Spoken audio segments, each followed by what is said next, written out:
ব্যস্ততা আর দুশ্চিন্তা ভরা জীবনে আমরা অনেক সময় নিজের যত্ন নেওয়ার কথা ভুলে যাই। অথচ ভালো থাকতে খুব বেশি কিছুর প্রয়োজন নেই।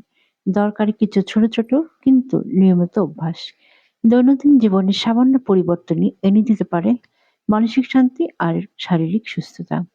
প্রতিদিন সময় মতো ঘুম ও ঘুম থেকে ওঠার অভ্যাস করুন। পর্যাপ্ত পানি পান করুন এবং ঘরে তৈরি পুষ্টিকর খাবার খান। দিনে অন্তত 20 থেকে 30 মিনিট হাঁটাহাঁটি বা হালকা ব্যায়াম করুন।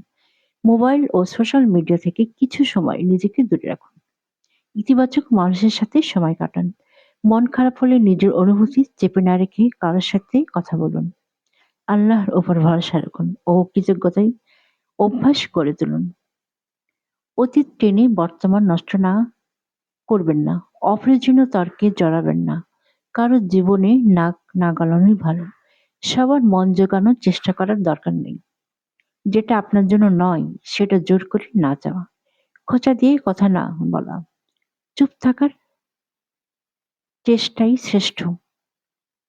ভালো থাকা কোনো বিলাসিতা নয়, বরং এটি আমাদের দায়িত্ব। ছোট ছোট এই অভ্যাসগুলো নিয়মিত মেনে চললে জীবন হবে আরো সুন্দর ও শান্তিময়। নিজের যত্ন নিন, নিজেকে ভালোবাসুন। কারণ আপনি সুস্থ থাকলেই জীবন উপভোগ করা সম্ভব। সুস্থ জীবন, সুন্দর মন, এই বিশ্বাস নিয়েই আছি। যেখানে যত্ন, সেখানে ভালো থাকা। Bangladeshi blogger Sohana wellness. Thanks for watching.